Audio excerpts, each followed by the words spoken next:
سبحان الله سبحان الله سبحان الله سبحانك ربي سبحانك سبحانك ما أعظم شانك سبحانك ربي سبحانك سبحانك ما أعظم شانك ندعوك ونرجو غفرانك ندعوك ونرجو غفرانك ربي.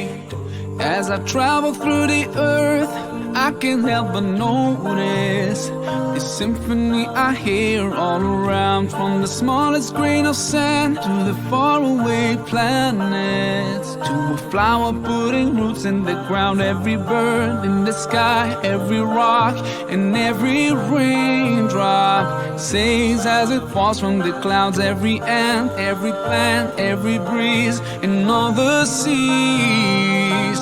They all sing سبحانك ربي سبحانك سبحانك ما أعظم شانك سبحانك ربي سبحانك سبحانك ما أعظم شانك. اعوذ باللہ من الشیطان الرجیم. بسم اللہ الرحمن الرحیم. ان الحمد للہ تعالی نحمده ونستعین به ونستغفره ونعوذ باللہ من شرور انفسنا ومن سیئات اعمالنا من يهد الله فلا مضل له ومن يضلل الله فلا هادي له واشهد ان لا اله الا الله وحده لا شريك له واشهد ان محمدا عبده ورسوله صلی اللہ علیہ وسلم. تمام تعریفیں اللہ کے لیے ہیں. ہم اس کی تعریف کرتے ہیں اور اس سے مدد اور معافی طلب کرتے ہیں. ہم پناہ مانگتے ہیں اللہ عز و جل کی خود کی برائیوں سے اور تمام برے کاموں سے. جسے بھی اللہ کی ہدایت ملے اسے کوئی گمراہ نہیں کر سکتا، اور جسے اللہ نے گمراہ کیا اسے کوئی ہدایت نہیں دے سکتا. ہم گواہی دیتے ہیں کہ عبادت کا حقدار صرف اللہ ہے اور کوئی اس کا شریک نہیں ہے، اور گواہی دیتے ہیں کہ محمد صلی اللہ علیہ وسلم اللہ تعالیٰ کے بندے اور رسول ہیں، اور اللہ اپنی سلامتی بھیجے اپنے آخری نبی پر اور ان کے اہل و عیال پر اور ان کے صحابہ پر. جو بھی حق میں آپ لوگوں کے سامنے پیش کروں وہ اللہ تعالیٰ کی طرف سے ہے، اور اگر مجھ سے غلطی یا کوتاہی ہو جائے تو میری طرف سے اور شیطان کی طرف سے ہے. رب اشرح لی صدری ویسر لی امری واحلل عقدۃ من لسانی یفقہوا قولی. السلام علیکم ورحمۃ اللہ وبرکاتہ. اعوذ باللہ من الشیطان الرجیم. بسم اللہ الرحمن الرحیم. سورہ عادیات شروع کرتے ہیں. والعادیات ضبحا، اور دوڑنے والیاں ہانپ کر. فالموریات قدحا، پھر آگ نکالنے والیاں جھاڑ کر. مغیرات صبحا، پھر چھاپا مارنے والیاں صبح کے وقت. فَأَثَرْنَ بِهِ نَقْعًا، پھر اڑانے والیاں ساتھ اس کے غبار. فَوَسَطْنَ بِهِ جَمْعًا، پھر گھس جانے والیاں ساتھ اس کے جماعت گروہ میں. إِنَّ الْإِنسَانَ لِرَبِّهِ لَكَنُودٌ، بے شک انسان اپنے رب کے لیے ناشکرا ہے. وَإِنَّهُ عَلَى ذَلِكَ لَشَهِيدٌ، اور بے شک وہ اس پر البتہ گواہ ہے. وَإِنَّهُ لِحُبِّ الْخَيْرِ لَشَدِيدٌ، اور بے شک وہ محبت میں مال کے البتہ سخت ہے. افلا يعلم اذا بعثر ما في القبور، کیا بھلا وہ نہیں جانتا جب نکالا جائے گا جو قبروں میں ہیں. وحصل ما في الصدور، اور حاصل کیا جائے گا جو سینوں میں ہیں. ان ربهم بهم یومئذ لخبیر، بے شک رب ان کا ساتھ ان کے اس دن البتہ باخبر ہے. اب با محاورہ ترجمہ. سرپٹ دوڑتے ہانپتے گھوڑوں کی قسم، پھر سم مار کر چنگاریاں نکالنے والوں کی، پھر صبح کے وقت حملہ کرنے والوں کی، پھر اس وقت وہ گرد و غبار اڑاتے ہیں، پھر اس وقت وہ دشمن کی جماعت کے درمیان گھس جاتے ہیں. بے شک انسان اپنے رب کا بڑا ہی ناشکرا ہے، اور بے شک وہ اس بات پر خود بھی گواہ ہے. بے شک وہ مال کی محبت میں بری طرح گرفتار ہے.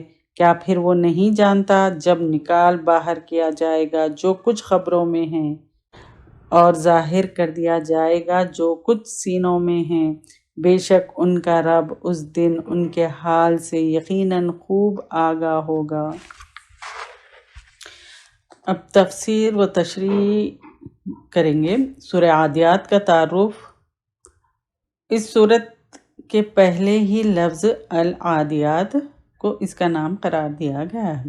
سورہ عادیات مکی ہے، اس میں 11 آیتیں، 1 رکوع اور 40 کلمات اور 170 حروف ہیں۔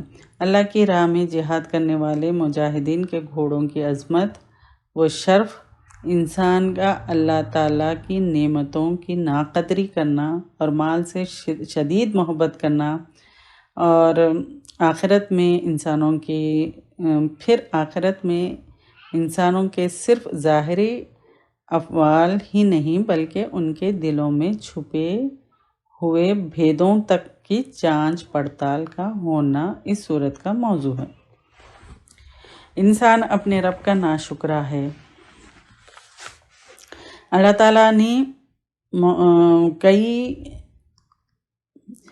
تعالیٰ نے کئی بار قسمیں کھا کر یہ بات بیان کی ہے کہ انسان اپنے رب کا بڑا ناشکرا ہے، اور وہ اس پر خود بھی گواہ ہے۔ جن چیزوں کی قسمیں کھائی گئی ہے وہ یہ ہے: سرپٹ دوڑتے ہانپتے گھوڑوں کی قسم، یعنی ان گھوڑوں کی قسم جو ہانپتے ہوئے جہاد میں تیزی سے دشمن کی طرف دوڑتے ہیں۔ سم مار کر چنگاریاں نکالنے والے گھوڑوں کی قسم، یعنی ان گھوڑوں کی قسم جن کی ٹاپوں کی رگڑ سے کیا ہوتا، پتھر سے آگ نکلتی ہے جیسے چخماق سے نکلتی ہے۔ صبح کے وقت حملہ کرنے والے گھوڑوں کی قسم، عرب میں عام طور پر کیونکہ اسی وقت حملہ کیا جاتا تھا اس لیے صبح کا نام لیا ہے۔ یہاں یہ سوال پیدا ہوتا ہے کہ حملہ گھوڑ سوار کرتے ہیں نہ کہ گھوڑے کرتے ہیں، یعنی گھوڑے پہ جو سوار ہوتا ہے وہ حملہ کرتے ہیں، اب گھوڑے تو نہیں کرتے، پھر حملہ کرنے کی نسبت گھوڑوں کی طرف کیوں کی گئی ہے؟ اس کا جواب یہ ہے کہ حملہ کرنے میں گھوڑے فوجیوں کے بہت زیادہ کام آتے ہیں، اس لیے حملہ کرنے کی نسبت فوجیوں کی بجائے گھوڑوں کی طرف کی گئی ہے۔ پھر فرمایا کہ حملے کے وقت وہ گرد و غبار اڑاتے ہیں اور دشمن کی جماعت کے درمیان گھس جاتے ہیں۔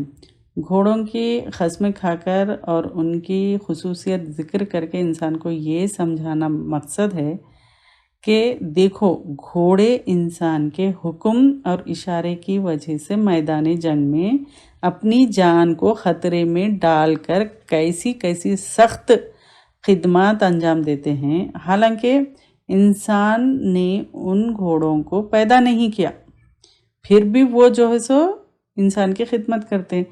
ان کو جو گھاس دانہ دیتا ہے وہ بھی اس کا پیدا کیا ہوا نہیں ہے۔ یہاں پر غور کریے، انسان تو صرف اللہ تعالیٰ کے پیدا کیے ہوئے رزق کو ان تک پہنچانے کا ایک واسطہ بنتا ہے۔ اب گھوڑے کو دیکھو کہ وہ انسان کے اتنے معمولی سے احسان کو کیسے پہچانتا اور مانتا ہے کہ اس کے ہلکے سے اشارے پر اپنی جان کو خطرے میں ڈال دیتا ہے اور سخت سے سخت مشقت برداشت کرتا ہے۔ تو اس کے بالمقابل انسان کو دیکھو، جس کو اللہ تعالیٰ نے پیدا کیا، پھر مختلف کاموں کی طاقت بخشی، عقل دیا، شعور دیا، کھانے پینے کی چیزیں عطا کی اور اس کی ضروریات کی تمام چیزوں کو کس قدر آسان کر کے اس تک پہنچا دیا کہ عقل حیران رہ جاتی ہے، مگر انسان ان تمام نعمتوں کا شکر ادا کرنے کی بجائے الٹا شکایت کرتا رہتا ہے، مصیبتوں اور تکلیفوں کو یاد رکھتا ہے جبکہ نعمتوں اور احسانات کو بھول جاتا ہے۔ تو اللہ تعالیٰ یہاں پر یہی بتا رہے ہیں، گھوڑے کو دیکھو جبکہ تم ان کے ساتھ کچھ نہیں کرتے، صرف اس کو، وہ بھی اللہ تعالیٰ پیدا کیا سو چارہ، تم اس کو صرف دیتے ہو، ذریعہ ہو، تو صرف وہ ایک احسان کے خاطر وہ اپنی جان دینے کے لیے نکلتا ہے اور خدمت کرتا ہے، احسان کو پہچانتا ہے۔ تو انسان کو دیکھو، انسان کیا کرتا ہے، تو اللہ تعالیٰ یہ بتا رہے ہیں یہاں پر۔ پھر مال و دولت سے بے پناہ محبت، اللہ تعالیٰ نے انسان کی دوسری کمزوری یہ بیان کی ہے کہ وہ مال و دولت کی محبت میں بری طرح گرفتار ہے، یعنی اتنا اس میں گھرا ہوا ہے مال کی محبت میں، مال و دولت ہی اس کا دین اور وہ ایمان ہے۔ مال و دولت کے حاصل کرنے کی خاطر حلال و حرام میں تمیز بھی نہیں کرتا، اور اللہ کی راہ میں خرچ کرنے میں انتہائی بخیل ہے۔ مال و دولت سے جس قدر انسان کو محبت ہوتی ہے، ہر انسان بذات خود اس کا مشاہدہ کر سکتا ہے، یعنی ہر انسان اپنا خود محاسبہ کر سکتا ہے۔ یہاں ہم اپنے آپ کو چیک کرنا ہے، اپنا محاسبہ کرنا ہے۔ اب دیکھیں، پھر قبروں سے نکال باہر کیا جائے گا۔ اللہ تعالیٰ نے فرمایا ہے کہ کیا انسان اس وقت اور اس دن کو نہیں جانتا جب قبروں میں دفن ہوئے سارے مردے زندہ کر کے قبروں سے نکالے جائیں گے اور ان کے زندگی بھر کے عمل کا پورا احتساب ہوگا، حساب ہوگا۔ اسی طرح سینوں کے بھید اور راز جن کو وہ سمجھتا تھا کہ یہ ہمیشہ راز ہی رہیں گے، کبھی کسی کو ان کی اطلاع نہیں ہوگی، وہ اس دن باہر نکال لیے جائیں گے۔ نفاق ہے، ریاکاری ہے اور دوسرے کئی برائیاں ہیں جو ظاہر کر دی جائیں گی، اور ان کا بھی حساب کتاب ہوگا۔ اللہ تعالیٰ ہم سب کو بغیر حساب کتاب کے جنت میں داخل کر دے، ہم کو، ہمارے اہل و عیال کو بغیر حساب کتاب کے جنت میں داخل کر دے۔ اللہ تعالیٰ خوب باخبر ہے۔ جو رب تعالیٰ انسانوں کو خبروں سے نکال لے گا، ان کے سینوں کے رازوں کو ظاہر کر دے گا۔ اس کے متعلق ہر شخص جان سکتا ہے کہ وہ کتنا باخبر ہے، اور اس سے کوئی چیز پوشیدہ نہیں رہ سکتی، کیونکہ پھر وہ ہر ایک کو اس کے عملوں کے مطابق اچھی یا بری جزا دے گا۔ یہ تو ان لوگوں کو نصیحت ہے جو رب کی نعمتوں کو استعمال کرتے ہیں لیکن اس کا شکر ادا نہیں کرتے، شکر ادا کرنے کی بجائے اس کی ناشکری کرتے ہیں۔ اسی طرح مال کی محبت میں گرفتار ہو کر مال کے وہ حقوق ادا نہیں کرتے جو اللہ تعالیٰ نے اس میں دوسرے لوگوں کے رکھے ہیں۔ اللہ تعالیٰ ہم کو توفیق دے۔ آیت مبارکہ کی حکمت اور تقاضے دیکھ لیتے ہیں کیا ہے۔ جہاد کے لیے تیاری کرنی چاہیے، اور مقصد اس کے لیے گھوڑوں کو پالنا اور ان کی تربیت کرنا بڑی فضیلت والا عمل ہے۔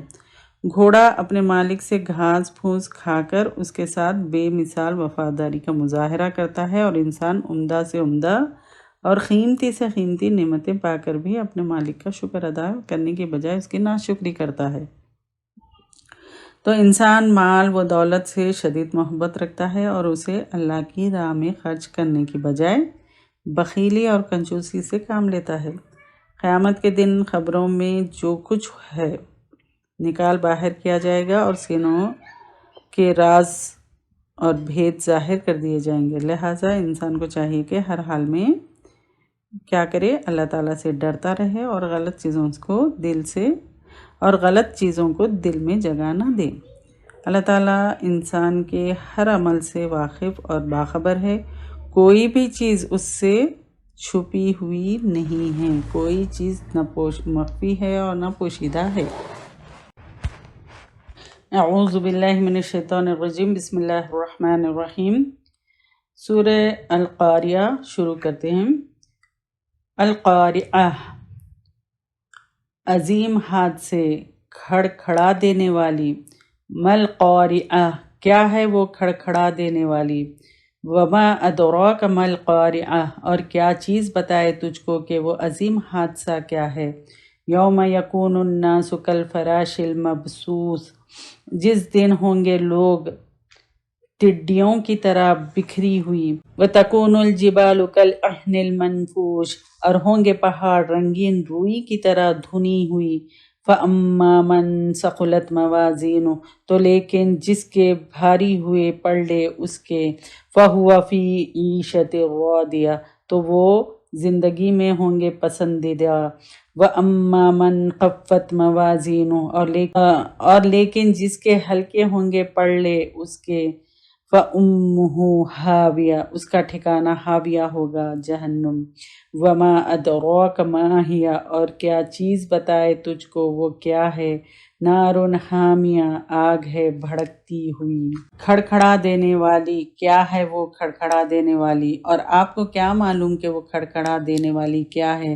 جس دن لوگ ایسے ہو جائیں گے جیسے بکھرے ہوئے پروانے، اور پہاڑ دھنکی ہوئی رنگین اون جیسے ہو جائے گی۔ پھر جس شخص کے پلڑے بھاری ہو گئے تو وہ اپنی پسند کی زندگی میں ہوگا، اور جس شخص کے پلڑے ہلکے ہو گئے تو اس کا ٹھکانہ ہاویہ، گڑا ہوگا۔ اور آپ کو کیا معلوم کہ ہاویہ کیا ہے، وہ سخت دہکتی ہوئی آگ ہے۔ پھر وہ تشریح ہم شروع کریں گے۔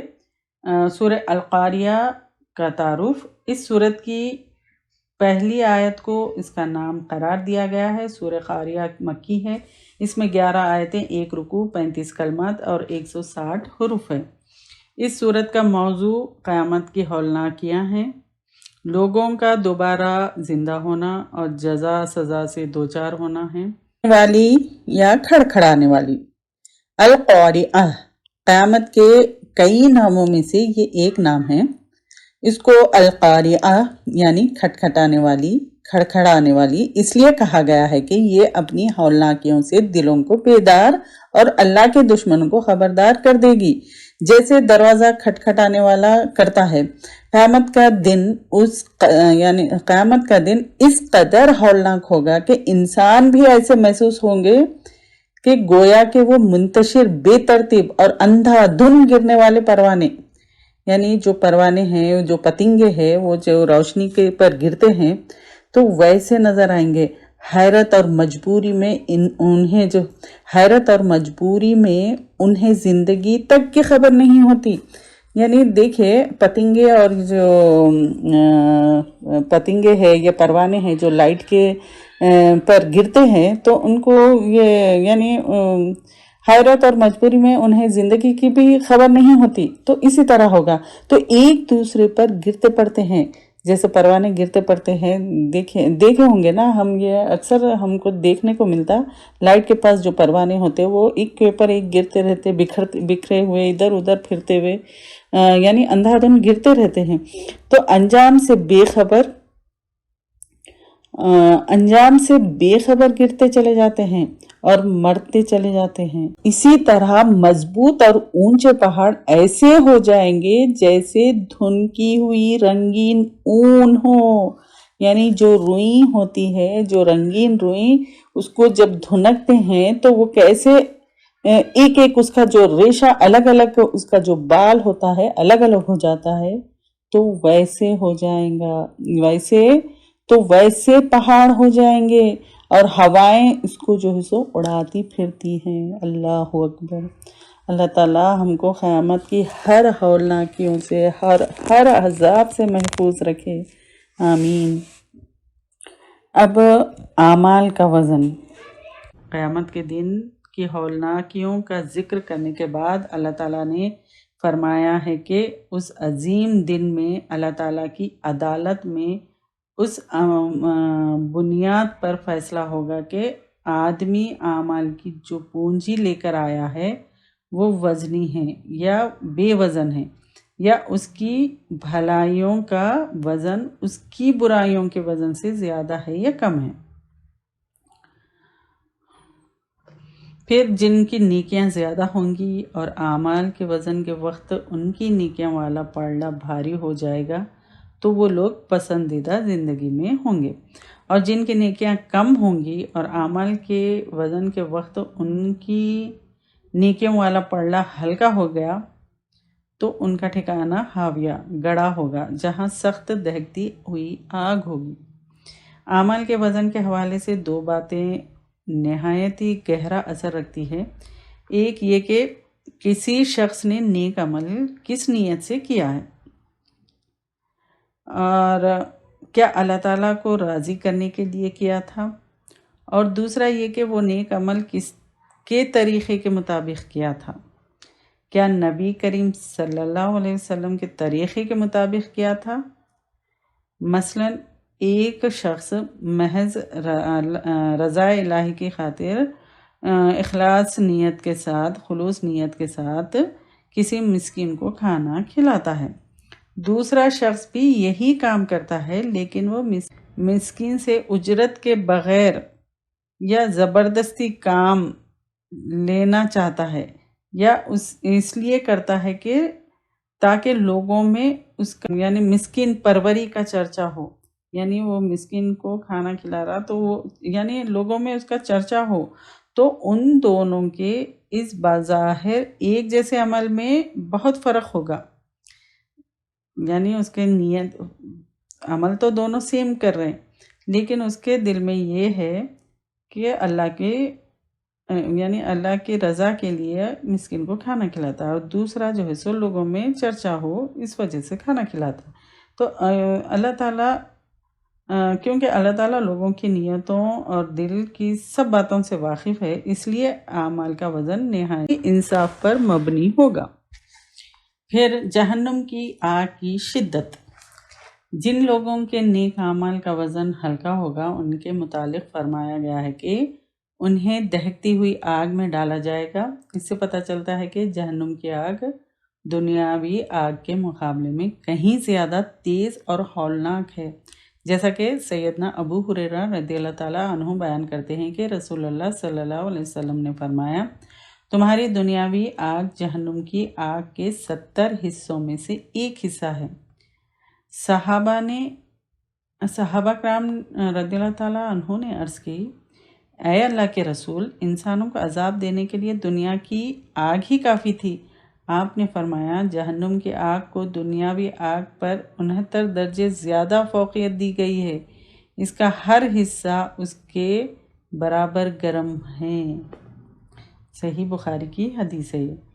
حضرت ابو ہریرہ رضی اللہ تعالیٰ عنہ بیان کرتے ہیں کہ رسول اللہ صلی اللہ علیہ وسلم نے فرمایا، آگ نے اپنے رب سے شکایت کی کہ میرا ایک حصہ دوسرے حصے کو کھائے جا رہا ہے۔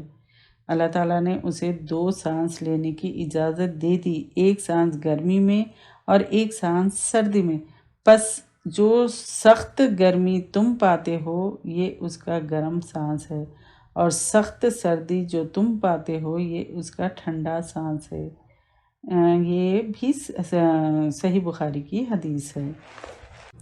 اور ایک حدیث ہے صحیح بخاری کی، حضرت ابو ہریرہ رضی اللہ تعالیٰ عنہ بیان کرتے ہیں کہ رسول اللہ صلی اللہ علیہ وسلم نے فرمایا، جب گرمی زیادہ سخت ہو تو نماز ٹھنڈی کر کے پڑھو، اس لیے کہ گرمی کی شدت جہنم کے جوش کی وجہ سے ہے۔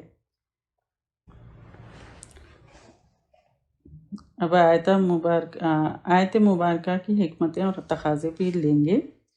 قیامت کے ناموں میں سے ایک نام القاریہ، کھٹکھٹانے والی ہے، کیونکہ قیامت اپنی ہولناکیوں سے دلوں کو جھنجھوڑ دے گی اور اللہ کے دشمنوں کو عذاب سے خبردار کر دے گی، جیسے دروازہ کھٹکھٹانے والا کرتا ہے۔ مرنے کے بعد دوبارہ زندہ ہونا برحق ہے۔ قیامت کے روز یہ جو کائنات کا نظام ہے وہ درہم برہم ہو جائے گا۔ بڑے بڑے پہاڑ فضا میں یوں اڑ رہے ہوں گے گویا کہ دھنکی ہوئی رنگ برنگ اون ہے۔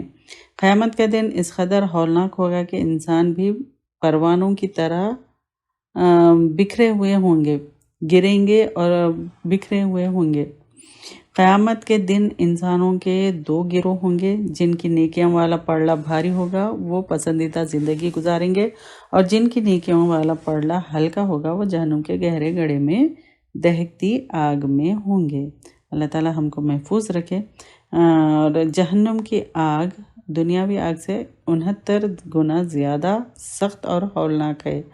عقل مندی کا تقاضا ہے کہ انسان اپنے عقائد اور اعمال کو ہر وقت سیدھا اور درست رکھے، اور احکام الہی اور رسول اللہ صلی اللہ علیہ وسلم کی پیروی کو اپنی زندگی کا شعار بنائے، اور یہ خیال کرے کہ موت اس کے سر پر کھڑی ہے، کیونکہ کوئی شخص بھی موت سے آگاہ نہیں ہے کہ وہ کب اور کہاں آ جائے۔ موت آتے ہی عمل کا سلسلہ ختم ہو جائے گا، تو موت سے پہلے ہم کو عمل کرنا ہے۔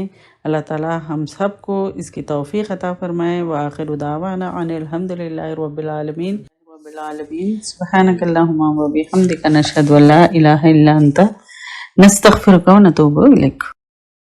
اللهم اهدنا فيمن هديت وعافنا فيمن عافيت وتولنا فيمن توليت وبارك لنا فيما أعطيت وقنا شر ما قضيت إنك تقضي ولا يقضى عليك إنه لا يذل من واليت ولا يعز من عاديت تباركت ربنا وتعاليت